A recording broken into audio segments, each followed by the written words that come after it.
McMansions, those oversized homes that seem to be popping up all over the country, well, they're not always popular. In fact, some neighbors are downright determined to keep those ginormous houses out of their town.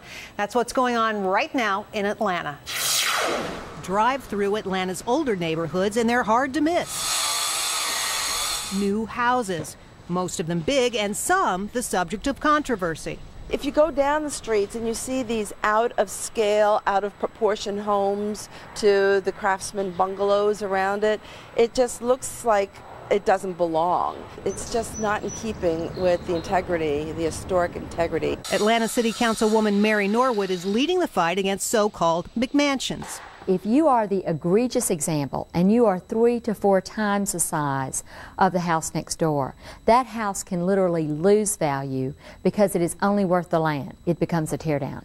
Norwood is trying to pass new regulations that would limit the size of houses, and she hopes would help maintain the character and look of Atlanta's signature neighborhoods. But critics say the regulations won't work.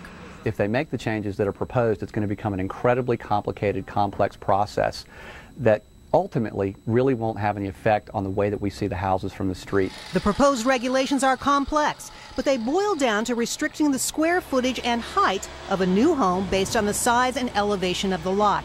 I think we have come up with recommendations that will limit that bulk but still allow people, if they want to build a 3,000 square foot home or a 5,000 square foot home in an existing neighborhood.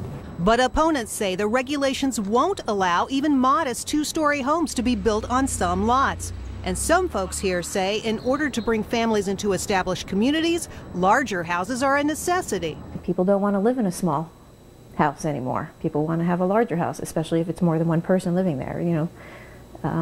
This neighborhood traditionally had been a lot of single people, a lot of younger people, and that's changing. And the housing stock is changing with that. Changes that could have a major impact on the look and feel of Atlanta's neighborhoods. Those proposed regulations are still being debated in Atlanta. The earliest they could go into effect, May of this year. And finally, those tips we promised you.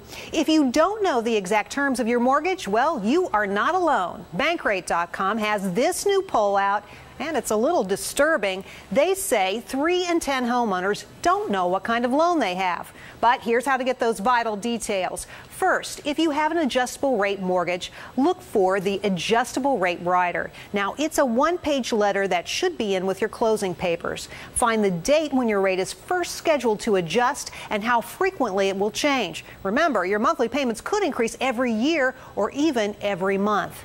Then look for the rate caps. They limit how much your interest rate can change. For the most part, your cap will limit your rate change at any one time to about 2 percentage points and a total of 6 percentage points over the life of the loan. If you have a loan with no rate caps, hey, it is time to refinance and get a new loan.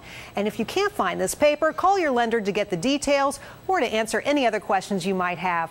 Open House will be back next week right here on CNN, and you can catch us on Headline News every Saturday and Sunday at 5:30 p.m. Eastern Time.